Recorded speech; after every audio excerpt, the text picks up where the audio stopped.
आंदोलनकारी किसानों के आंदोलन के बीच मोदी सरकार ने सबको चौंकाते हुए कृषि कानून वापस ले लिया। अब मोदी सरकार फ्रंट फुट पर खेल रही है। पीएम मोदी की चाल को राकेश टिकैत समझ भी नहीं पाए, वहीं टिकैत के हाथ अभी तक कुछ भी नहीं लगा है। कृषि कानून के जरिए टिकैत विपक्ष के लिए मोदी सरकार के खिलाफ माहौल बनाने की कोशिश कर रहे थे। वो लोगों से बीजेपी को वोट न देने की अपील कर रहे थे, लेकिन अब कृषि कानून का मुद्दा खत्म हो गया है। लिहाजा टिकैत एमएसपी के जरिए यूपी में राजनीतिक रोटियां सेक रहे हैं, तो दूसरी तरफ बीजेपी कानून वापस लेने के बाद पूरे जोश में है। बीजेपी को अब चुनाव में कृषि कानून की चिंता भी नहीं है, वहीं किसान भी मोदी से बेहद खुश हैं। इसके साथ ही बीजेपी अब यूपी में अपने चुनावी अभियान की शुरुआत करने जा रही है और टिकैत को बीजेपी वेस्ट यूपी में बड़ा झटका देने की तैयारी में है। 25 नवंबर को प्रधानमंत्री नरेंद्र मोदी ग्रेटर नोएडा पहुंच रहे हैं। मोदी जेवर एयरपोर्ट का शिलान्यास कर चुनावी अभियान की शुरुआत करेंगे। कृषि कानून की वापसी के बाद यूपी में आधारशिला का ये पहला सार्वजनिक कार्यक्रम होगा, जिसमें पीएम मोदी भी शामिल होंगे और लोगों को संबोधित भी करेंगे।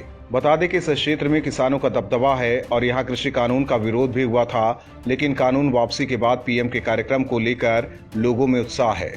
बीजेपी यहां गुर्जर समाज को भी साधने की कोशिश करेगी। मेयर भोज की प्रतिमा के अनावरण के दौरान गुर्जर थोड़े बीजेपी से नाराज हो गए थे।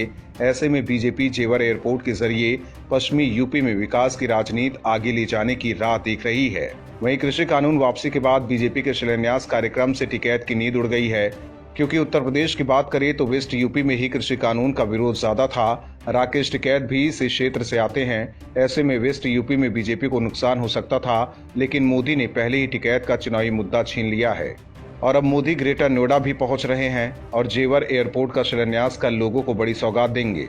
ऐसे में अचानक मोदी का कृषि कानून वापस लेना और उसके बाद जेवर एयरपोर्ट के शिलान्यास का कार्यक्रम पीएम मोदी का मास्टर स्ट्रोक है, जिससे राकेश टिकैत का सारा खेल खराब हो सकता है, क्योंकि लोगों में ये संदेश आ जाएगा कि सरकार विकास के पथ पर तेज गति से आगे बढ़ रही है और कृषि कानून भी वापस हो गए हैं, लेकिन राकेश टिकैत और दूसरे आंदोलनकारी नेता अपनी सियासत चमकाने के लिए लोगों को गुमराह कर रहे हैं। Bureau report, OMH news. और भी वीडियोस देखने के लिए चैनल को सब्सक्राइब करें और बेल आइकन को दबाएं।